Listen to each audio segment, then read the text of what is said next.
And welcome to the Security Guy and CIA Spy. I am Robert Siciliano, and this is Peter Warmka, coming from Orlando, Florida. And Peter Warmka is the CIA spy. He's actually a retired. Oh, cover. Now you're saying I'm a CIA spy? Oh my gosh.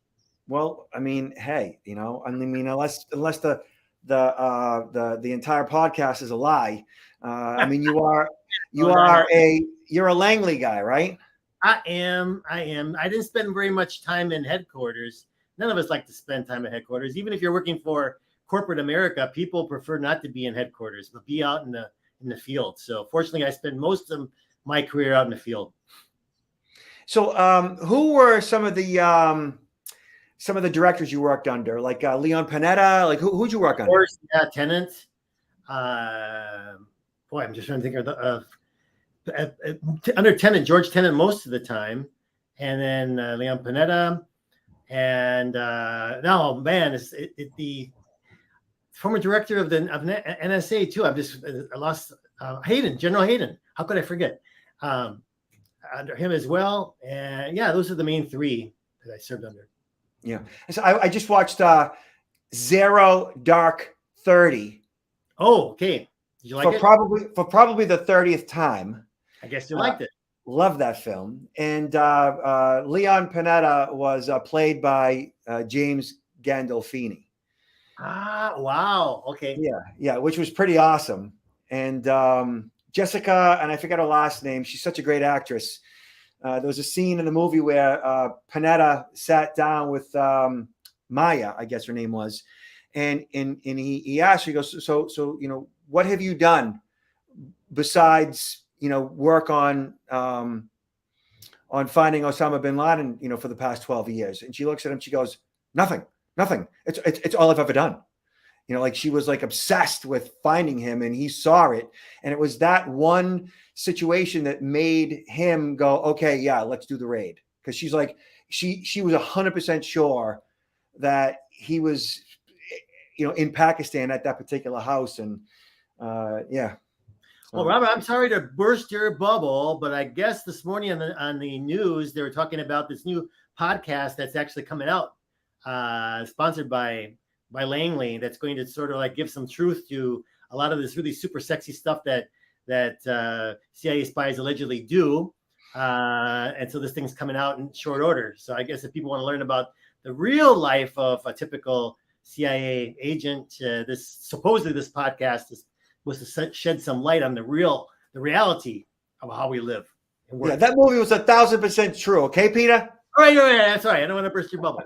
Anyway, let's move on to, got a pretty full program here today, right? Yeah, we got stuff to talk about. Okay. All right. So first, CNET talks about Zelle scams. Protect yourself to stop thieves in their tracks. Zelle, as you know, is a form of person-to-person payment provider. So like PayPal and Venmo, Zelle, Cash App, and so forth. Zelle generally works through the Bank of America platform. You can move money from one account to the other. It's pretty easy to do. I use it when I'm soliciting donations, when I'm running for Dana-Farber Cancer Institute, and people put money into my account, and then I pay Bank of America with that. So what's happening? Pay the charity with that. So what's happening? Criminals are using the banking payment service Zelle to steal money from unsuspecting victims. Why it matters: 100 million Americans with Zelle connected to their bank accounts will be vulnerable until banks offer more protections. What's next? Politicians and government agencies are asking for new regulations that will push banks to better compensate customers who have been defrauded. So the banking payment Zelle acts as quick and easy to send money for purchases from private sellers, but its transactions are instant and irreversible, making it an attractive target for scammers and thieves. So every week, new Zelle scams stories to light. In Massachusetts, a man accidentally gave scammers remote access to his phone and quickly lost $3,000. Facebook Marketplace has dominated Zelle scam stories lately, prompting the Better Business Bureau to put out a warning. According to the Wall Street Journal and the Consumer Finance Bureau is expecting Zelle to change some of its policies. Let's get into, I actually have something from Zelle and Bank of America itself. Let me pull that up because it's better. Hold on. I've got something that's going to be more effective than what is right in front of us right now. Hold on one second. So we're going to go to this window, and thank you for everybody for being patient. All right. So Bank of America, here's what you need to know about this trending scam. They have an educational video, and all of this, by the way, will be in the show notes that we will provide to everybody via, whatever platform you're watching it on, and via our newsletter. So here are the details of the pay yourself scam. You receive a text message that looks like a fraud alert from your bank about unusual activity. The text may look something like, did you make a purchase of $100 at ABC Merchant? If you respond to the text, you have now engaged the scammer and will receive a call from a number that appears to be from a bank. So what they'll do is they'll change up the caller ID to look like it's coming from, say, Bank of America. Okay, so the moment that you respond to the text, you are engaging the scammer. You're essentially in bed with the bad guy. You are contacting pure evil. All right. And these people are good at what they do. They understand social psychology. They understand how to get to you emotionally so that you will cough up sensitive information and do what they want you to do. They'll appear to be a representative from a bank and will offer to help stop the alleged fraud by asking you to send money to yourself with Zelle. The scammer will ask you for a one-time code you just received from the bank. That one-time code, they're going to log into your account. If you give them the code, they will use it to enroll their bank account with Zelle using your email and phone number. The scammer now has the ability to receive your money into their account. It's a pretty simple, ingenious scam. Yeah, it's a clever way to get around the multi-authentication factor, right? Of getting that code sent to you, or they can still ask for it. You know what it kind of reminds me of? I'm dating myself, but Robert, I think you would remember this as well. Do you remember in the late 70s when the first ATMs came out and how the general public did not trust these machines? They would prefer to go into the bank and deal with a real person, the teller, to make their deposit or to get cash. They did not want to use them. Banks then began to start charging fees to use the teller to try to get people to use the ATMs. And little by little, people began to accept this technology and trust this technology without really questioning it. And now people have, we're using more and more technology. If you go into the banks, you know how they find a teller. All this technology is there and people kind of blindly trust it. So this is really, it's kind of interesting how this technology, if people don't understand how it works and how it can be circumvented, how they can be really pulled into such a scam. Yeah, fundamentally, this particular scam is called a man-in-the-middle attack. Yep. That's what this is. All right, so what you can do to stay protected, don't trust caller ID. So I said that, right? You could do a quick Google search right now for caller ID spoofing, and you'll find plenty of services right now that for free will change what shows up on whoever you call caller ID. You could change it to any phone number, any name of any company. You can make it say the local police department, Publishers Clearinghouse, Bank of America, and so forth. Don't share codes based on a call you receive. All right. Anytime anybody ever calls you, email, texts you, always be suspicious. Plain and simple.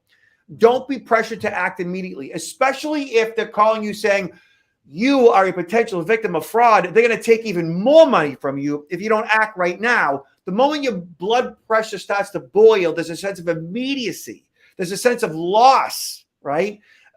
That is an absolute red flag every single time the phone rings, okay? So they are saying visit the security center for more tips on red flags, details why. So that's basically the long and the short of it. Zelle is a great tool. Just make sure that, two-factor authentication, your mobile phone is password protected. Your username could be anything, and people are accessible just by a quick search on Zelle. Facebook Marketplace, if somebody wants to buy or sell something, that they might say, hey, I'd be interested in buying that. Give me your Zelle credentials, and I'll be happy to pay you twice as much as it's worth. If it's happening with Zelle, it's probably also happening with some of the other payment platforms. Yeah, Cash App, Venmo, you name it, Apple Pay, Facebook Pay, right?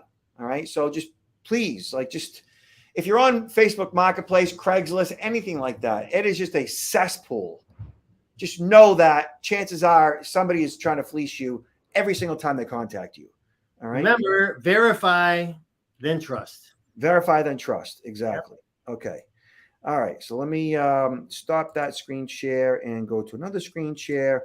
And again, everybody, thank you so much for your patience. All right. So I do have to jump around a little bit here. All right. So right there. Good. Okay. Kind of back to where I was, but good. All right. So, yeah, this is a bit disheartening, Peter. Check this out. All right. Oh, I saw this and it just sickens me. It just really, really sickens me. The story. For those of you who have kids, especially, well, I mean, boys are definitely potential, look at everybody has mental health issues. Okay. Girls can be more susceptible because there's just so many more scams that are targeted towards young women, or at least so many more issues targeting young women. I mean, you'll see how it all plays out. So how social media is literally making teens mentally ill. This is the New York Post. This is just, today. So here, Susie, and this is put out by a doctor, researcher, and so forth. I'm going to read this particular part of the story because it really matters. So Susie was a typical 22-year-old recent college grad from the Midwest who was admitted into this doctor's medical health clinic in Austin with a variety of increasingly common psychiatric disorders: depression, self-harm, borderline personality disorder. BPD is a serious personality disorder that has 50 times the suicide rate of the general population. It is typified by black and white thinking like self-harm behavior, emotional volatility, impulse behavior, shifting self-image, and feelings of emptiness. Right? It's awful. All of that is awful. So while Susie did initially present some of the classic BPD symptoms, feeling empty, suicidal, something didn't add up, the doctor said. Unlike most BPD clients, she didn't have any of the early red flags. She had good grades and many friends in high school with stable relationships and a stable home environment, and no history of mental illness in her family. So basically, like, this girl on the outside was doing fine, but she was having some issues eventually that were a lot worse, right? So, but overall, she was actually, came from a good home life. Like, there was relative balance in her life, okay? But something happened. So Susie, hold on. Come on, watch the New York Post. What are you doing to me? All right. During Susie's treatment, we discovered the real culprit. She'd been spending 12 to 15 hours a day on Instagram, TikTok, and YouTube after becoming depressed when her friends went away to university and she stayed home and attended community college. Initially trying to better understand her depression, she did some research. She started to follow BPD influencers, basically people who have BPD, right? And talk about dealing with it, but not necessarily in a good way, and joined online BPD groups where she said they felt a sense of belonging. Slowly and unwittingly, she started to emulate what she was learning about BPD online, like cutting her arms after watching videos of influencers declare that cutting helped them feel in control or at least feel something. WTF, Peter?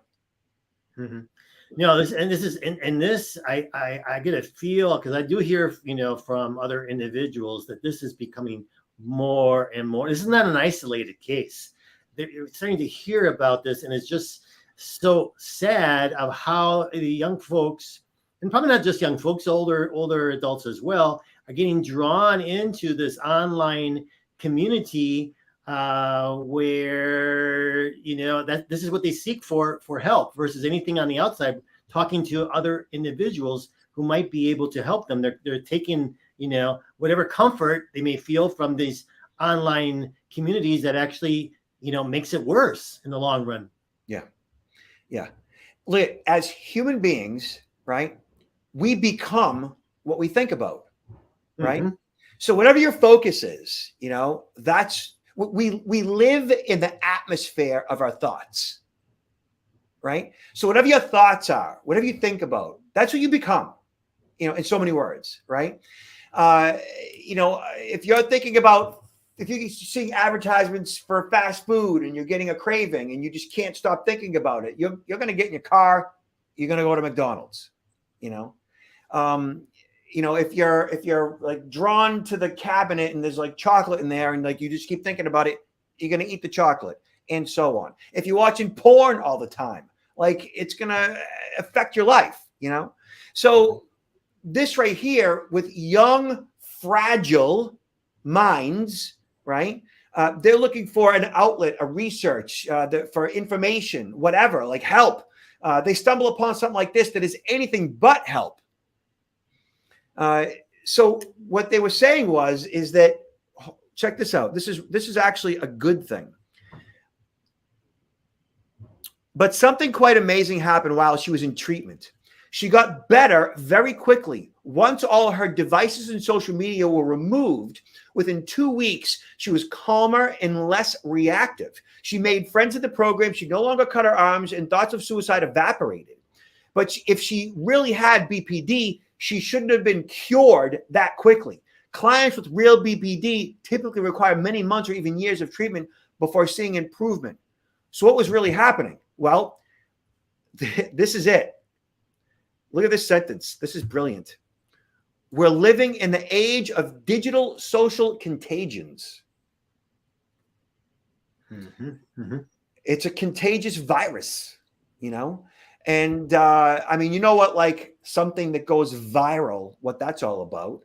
Somebody sends out a tweet, they post a video, something fun or funny or something ridiculous, something awful. It goes viral, right? Well, we're living in the age of digital social contagions, viruses.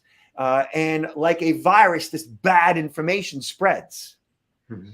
So what does this mean for, you as an audience? It means that anybody that's in your life right now that is at any level at risk, you need to engage. You need to, intervene, whatever is necessary in order to, grab that person, hug them, find out what's going on, do a deep dive, get them whatever help they might need before they, start doing bad things. Like my daughter right now, my oldest daughter, she's doing a report on this particular issue, right? And I said to her, look, I know you're doing good. I know that everything's fine. I mean, she's like a teenager, so she battles with like teenage angst, right? I go, but you need to understand, like, because from where I come from, in the world of security awareness and security awareness training, like I'm constantly consuming information that's bad, right? Information that's upsetting, information that, I need to understand in order to provide perspective to my audience, right? To my people, the people I train. I said, in doing that and consuming this information, as you think about this stuff, you have to be able to separate it from, who you are and what you're all about, and understand what, why it is you're consuming that, right? And I said, so as a teenager and as you are consuming this, just make sure that you don't, become it. Yeah. That this is purely for you to do some research on and to put it out there and to learn from. But obviously, as you know, because you're a smart kid, nothing here is good for you, but your understanding of it and how other people in your life might be affected by it is important. It is important. We've discussed this in the past, how important it is for parents to have more dialogue with their kids. And even if you have that dialogue with your kids, they might not tell you because maybe your relationship is not quite that close. They might not tell you about the problems they are having, but even more of a reason to sort of, we talk about privacy, if parents think, well, I need to respect the privacy of my children, but if they're going through this, I would rather much monitor a little bit what they're doing online than to all of a sudden find out, well, they committed suicide. And at that point, there's no going back, right? Yeah. Robert, there's a related topic when you talk about online, the effect of being on, checking their phones, being online. I don't know if you saw it.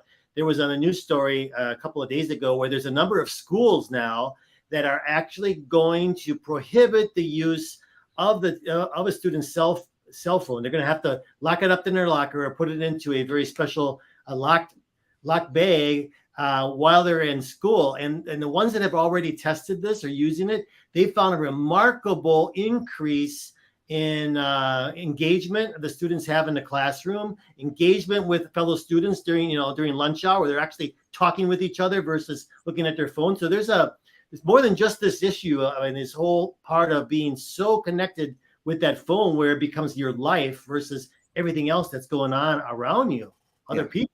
Yeah. Too much. It's too much for these young minds.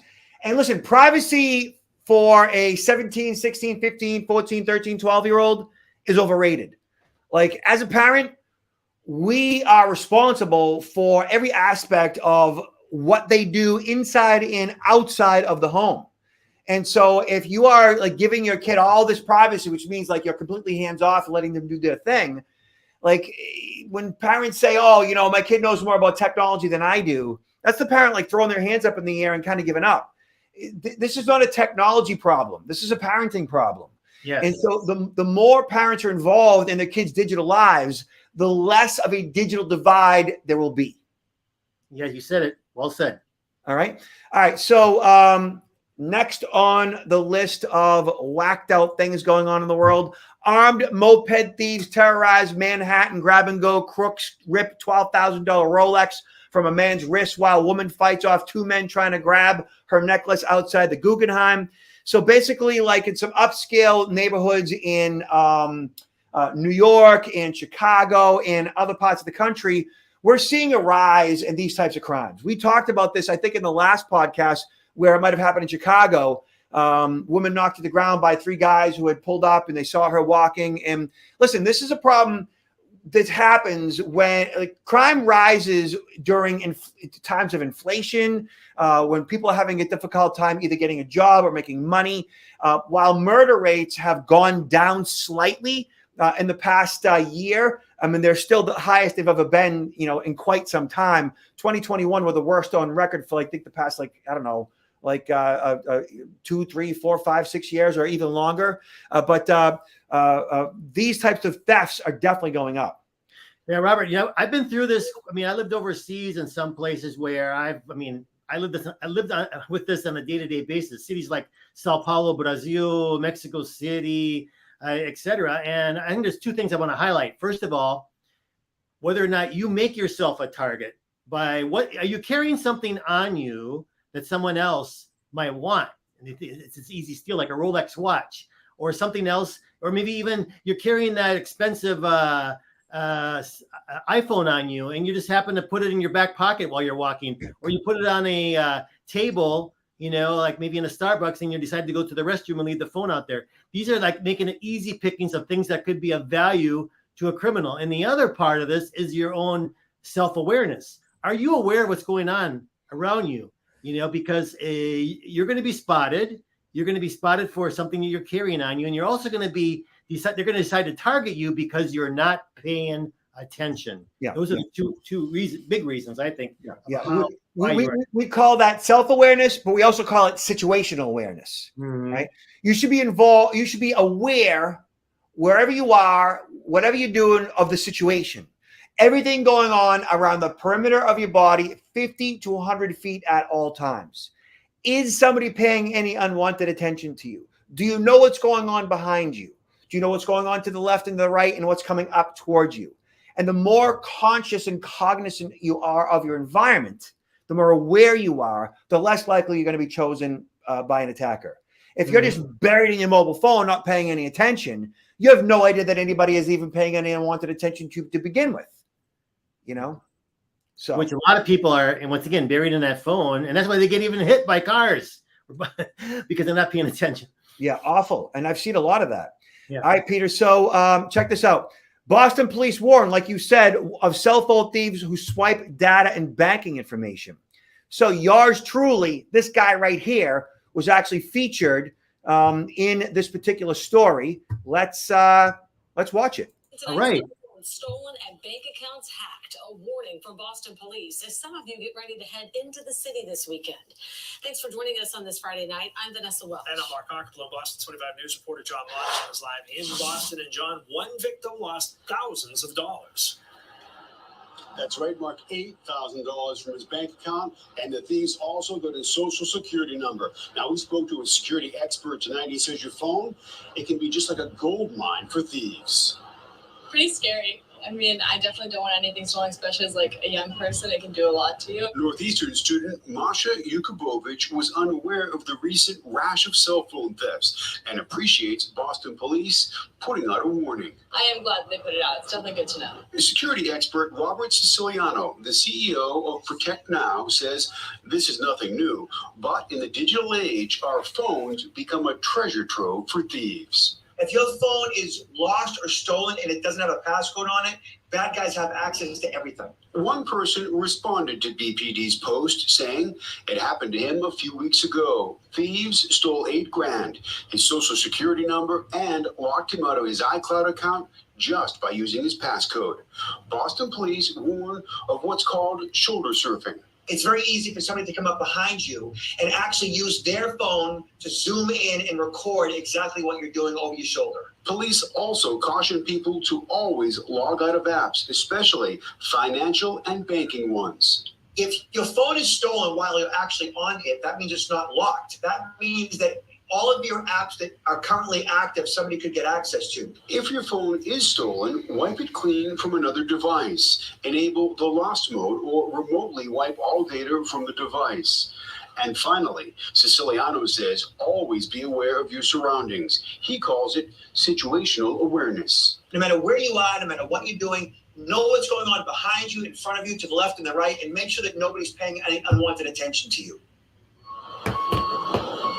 And two more things. Make sure you back your phone up to the cloud so you can always retrieve that data. And also, if your phone gets stolen, change all the passwords connected to that device. We're live in Boston tonight. I'm John Monahan for your local station, Boston 25 News. Thanks, John.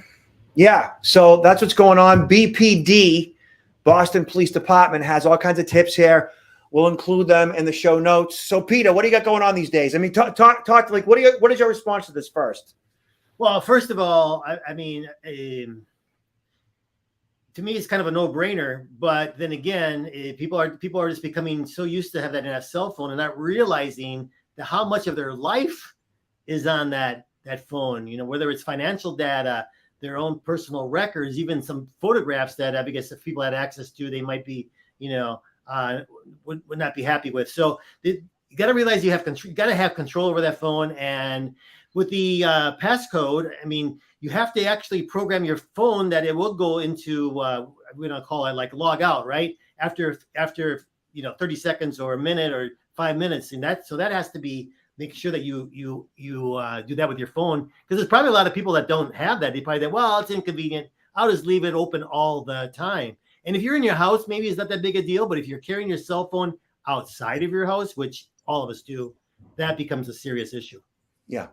Yeah. So really just, pay attention to what's going on around the perimeter of your body, especially, when you're on your phone, walking down the street, exposed in public, walking back and forth to work. You might be walking your dog.